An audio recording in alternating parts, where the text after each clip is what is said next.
17 de octubre de 1850. De mi mayor consideración.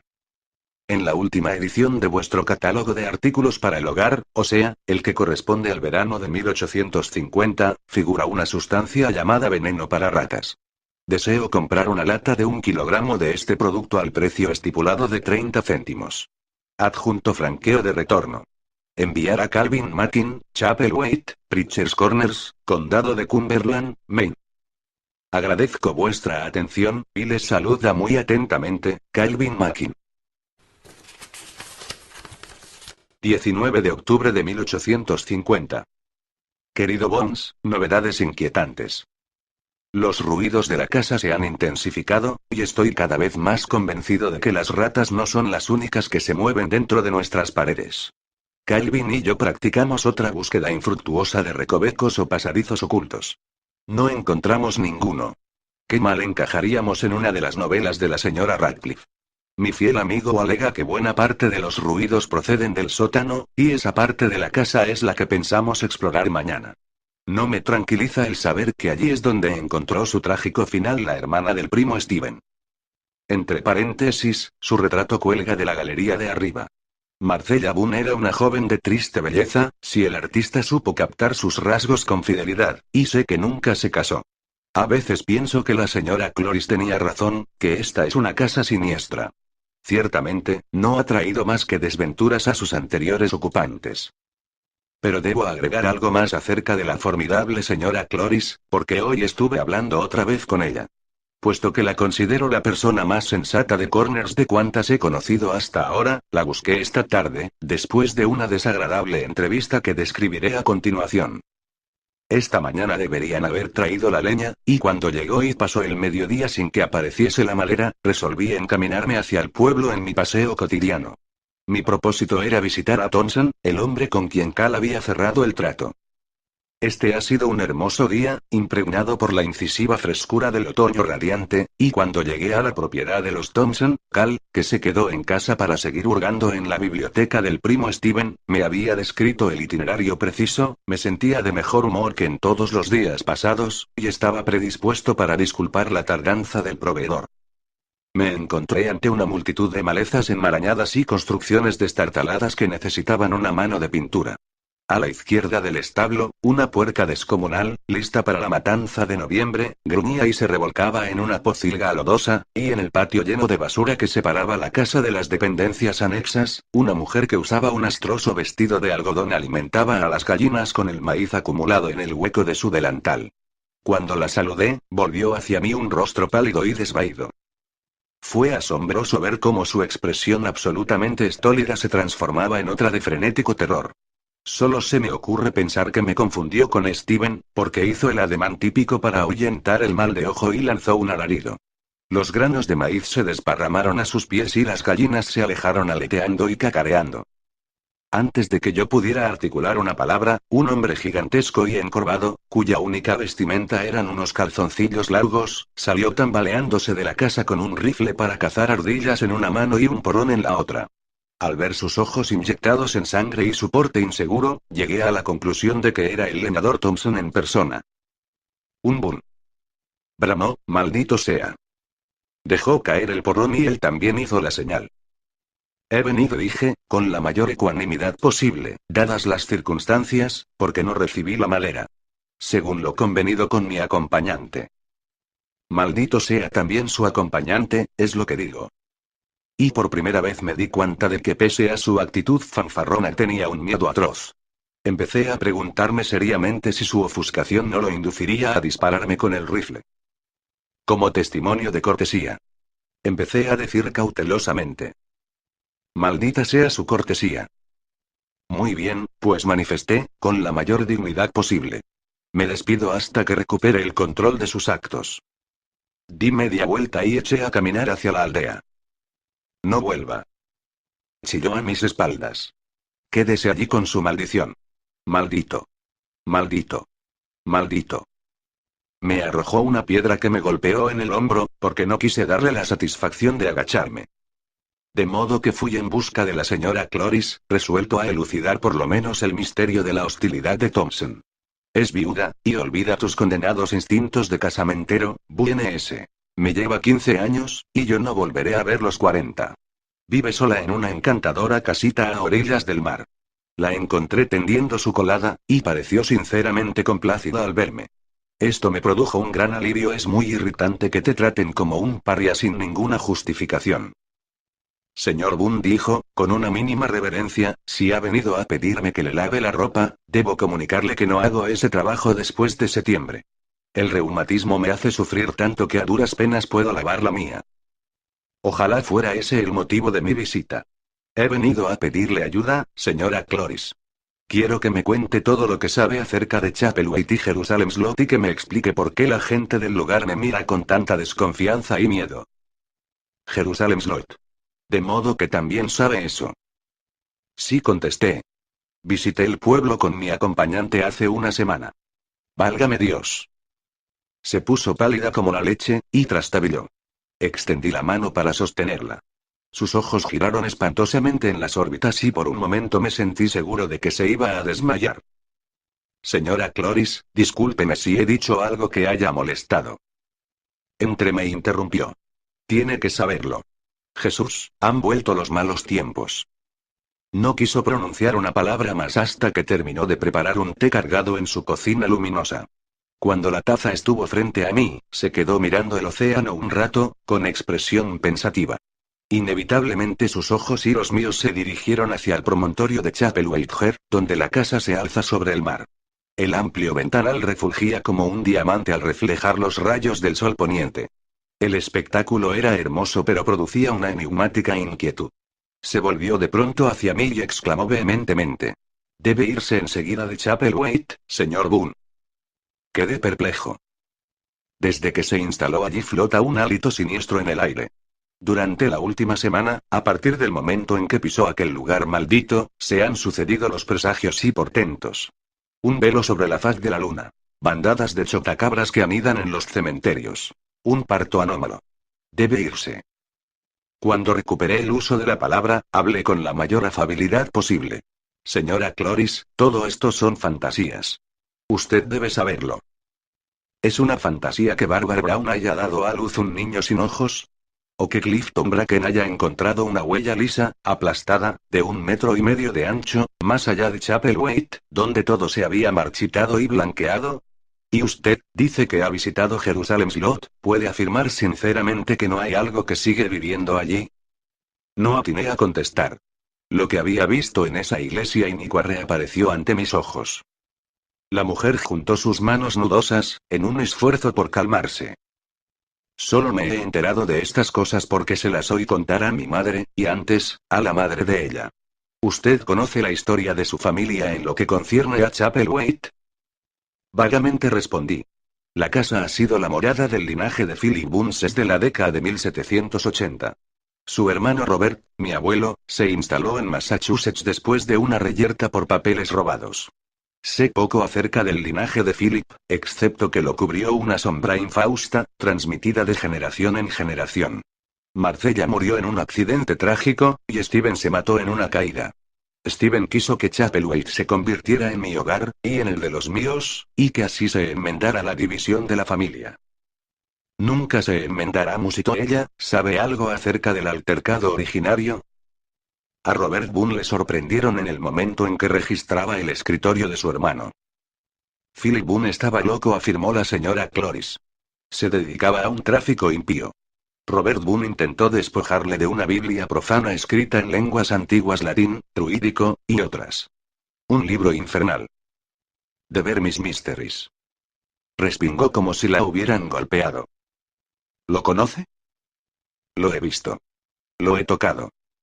Nuevamente me pareció que estaba a punto de desmayarse. Se llevó una mano a la boca como si quisiera ahogar un grito. Sí, en Jerusalem Slot. Sobre el púlpito de una iglesia corrompida y profanada. De modo que está aún allí, aún allí. Se meció en su silla. Confiaba en que Dios, con su sabiduría, lo habría arrojado al foso del infierno.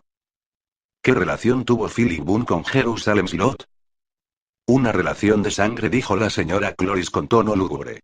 Llevaba la marca de la bestia, aunque lucía las vestiduras del cordero. Y el 31 de octubre de 1789, Philip Boone desapareció, junto con toda la población de esa condenada aldea. No agregó mucho más. En verdad, no parecía saber mucho más. Solo atinó a reiterar sus súplicas de que me fuera, argumentando algo sobre la sangre que llama a la sangre y murmurando acerca de los que vigilan y los que montan guardia. A medida que se acercaba el crepúsculo pareció más agitada, y no menos, para aplacarla le prometí que prestaría atención a sus deseos. Marché de regreso a la casa entre sombras cada vez más largas y tétricas. Mi buen humor se había disipado por completo y la cabeza me daba vueltas, poblada de dudas que aún me atormentan. Cal me recibió con la noticia de que los ruidos de las paredes se habían intensificado, como yo mismo puedo atestiguarlo en este momento. Procuro convencerme de que solo oigo ratas, pero enseguida veo el rostro aterrorizado y grave de la señora Cloris. La luna se ha levantado sobre el mar, tumefacta, redonda, roja como la sangre, y salpica el océano con un reflejo repulsivo. Mi pensamiento vuelve hacia aquella iglesia. Todo parece demasiado demencial, ¿verdad? Bueno, creo que es hora de que me vaya a dormir. No me olvido de ti. Te saluda, Charles. Texto extraído del diario de bolsillo de Calvin McKean. 20 de octubre de 1850. Esta mañana me tomé la libertad de forzar la cerradura que impide abrir el libro. Lo hice antes de que el señor Boone se levantara. Es inútil. Todo lo escrito está en clave. Una clave sencilla, me parece. Quizá me resultará tan fácil descifrarla como forzar la cerradura. Estoy seguro de que se trata de un diario. La escritura tiene un asombroso parecido con la del señor Boone. ¿A quién puede pertenecer este volumen, arrumbado en el rincón más oscuro de la biblioteca y con sus páginas herméticamente cerradas? Parece antiguo, pero ¿quién podría afirmarlo con certeza? El papel ha estado bastante bien protegido de la influencia corruptora del aire. Más tarde me ocuparé de él, si tengo tiempo. El señor Boone está empeñado en explorar el sótano. Temo que estos fenómenos macabros sean nefastos para su salud aún inestable.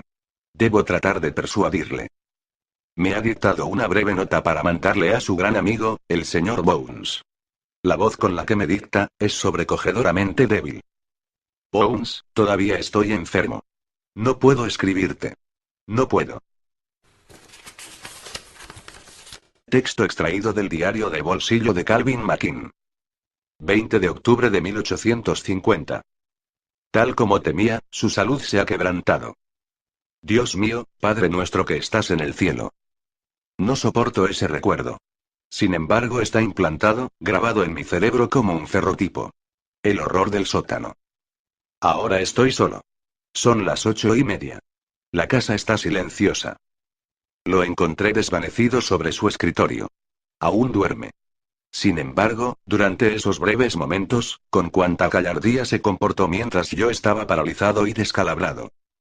Su piel está férrea, fría. Gracias a Dios no ha vuelto a tener fiebre. No me atrevo a moverlo ni a dejarlo ir a la aldea.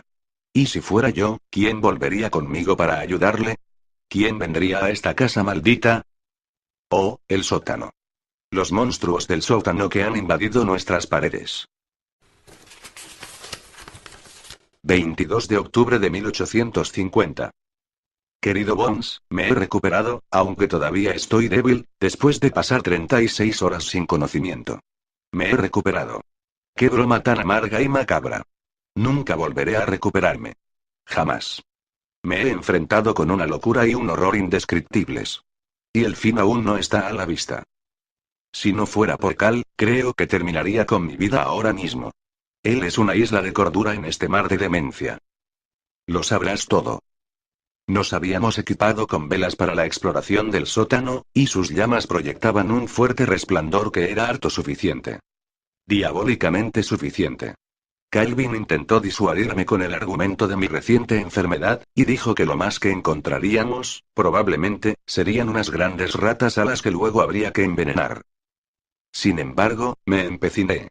Calvin lanzó un suspiro y dijo: hágase entonces su voluntad, señor Boone. Al sótano se entra por un escotillón implantado en el piso de la cocina, que Cal jura haber tapiado sólidamente, que solo conseguimos levantar después de muchos forcejeos y tirones. De la oscuridad brotó un olor fétido, asfixiante, no muy distinto del que saturaba la aldea abandonada allende el Royal River. La vela que yo sostenía arrojaba su fulgor sobre una escalera empinada que conducía a las tinieblas. La escalera estaba en pésimas condiciones de conservación, faltaba incluso un escalón íntegro, sustituido por un boquete negro, y enseguida comprendí cómo la desventurada Marcella había encontrado allí la muerte. «Tenga cuidado, señor Boone», exclamó Cal. Le contesté que eso era lo que más tendría, y bajamos. El piso era de tierra, y las paredes de sólido granito apenas estaban húmedas. Eso no parecía en absoluto un refugio de ratas, porque no se veía ninguno de los materiales que éstas utilizan para construir sus nidos, tales como cajas viejas, muebles abandonados, pilas de papel y cosas por el estilo. Levantamos las velas, ganando así un pequeño círculo de luz, pero pese a ello nuestro radio visual seguía siendo muy reducido. El piso tenía un declive gradual que parecía pasar debajo de la sala y el comedor principal, o sea que se extendía hacia el oeste. Ese fue el rumbo que tomamos. Todo estaba sumido en un silencio absoluto. La pestilencia del aire era cada vez más intensa y la oscuridad circundante parecía comprimirse como una envoltura de lana, como si estuviera celosa de la luz que la desbancaba momentáneamente después de tantos años de hegemonía indiscutida. En el extremo final, los muros de granito eran reemplazados por una madera pulida que parecía totalmente negra y desprovista de propiedades reflectoras. Allí terminaba el sótano, aislando lo que parecía ser un compartimiento separado del recinto principal. Estaba sesgado de manera tal que era imposible inspeccionarlo sin contornear el recodo. Eso fue lo que hicimos Calvin y yo. Fue como si un corroído espectro del pasado siniestro de la mansión se hubiera alzado delante de nosotros. En ese compartimiento había una silla solitaria y, sobre esta, sujeto a una de las gruesas vigas del techo, colgaba un podrido lazo de cáñamo. Entonces fue aquí donde se ahorcó, murmuró Cal, Dios mío. Sí, con el cadáver de su hija postrado al pie de la escalera, detrás de él. Cal empezó a hablar. Pero sus ojos se desviaron hacia un punto situado a mis espaldas. Entonces sus palabras se trocaron en un alarido. ¿Cómo narrar, Bones, el cuadro que contemplaron nuestros ojos? ¿Cómo describir a los abominables inquilinos que tenemos entre nuestras paredes? El muro más lejano giró sobre sí mismo, y desde aquellas tinieblas nos sonrió un rostro. Un rostro de ojos tan negros como el mismo Estigia. En su boca desmesuradamente abierta se formó una mueca desdentada, atormentada. Una mano amarilla, descompuesta, se estiró hacia nosotros. Emitió un sonido repulsivo, como un maullido, y avanzó un paso, tambaleándose. La luz de mi vela cayó sobre él. Y vi la laceración amoratada de la cuerda en su cuello. Algo más movió, detrás de él, algo con lo que soñaré hasta el día en que se extingan todos los sueños. Era una chica de facciones pálidas, agusanadas, y sonrisa cadavérica. Una chica cuya cabeza se ladeaba en un ángulo lunático. Nos deseaban, lo sé. Y sé que si no hubiera arrojado la vela directamente contra lo que se alzaba en la abertura, y si no le hubiera lanzado inmediatamente después la silla que descansaba debajo del nudo corredizo, nos habrían arrastrado a la oscuridad y se habrían apoderado de nosotros. Después de eso, todo se condensa en oscuridad confusa. Mi mente ha corrido la cortina. Me desperté, como he dicho, en compañía de Cal. Si pudiera partir, huiría de esta casa de horror con el camisón flameando sobre mis tobillos. Pero no puedo. Me he convertido en el instrumento de un drama más profundo, más tenebroso. No me preguntes cómo lo sé. Lo sé, y eso es todo. La señora Cloris tenía razón cuando habló de los que vigilan y los que montan guardia. Temo haber despertado una fuerza que pasó medio siglo aletargada en la siniestra aldea de Jerusalem Slot, una fuerza que ha asesinado a mis antepasados y los ha subyugado diabólicamente, convirtiéndolos en Nosferatus, muertos vivientes, criaturas de la noche. Y alimento temores aún peores que estos, Bones, pero solo tengo vislumbres. Si supiera. Si por lo menos lo supiera todo. Charles. Postdata. Y por supuesto esto lo escribo solo para mí. Estamos aislados de Preacher's Corners. No me atrevo a llevar allí mi corrupción, y Calvin no quiere dejarme solo. Quizá, si Dios es misericordioso, esta carta te llegará de alguna manera.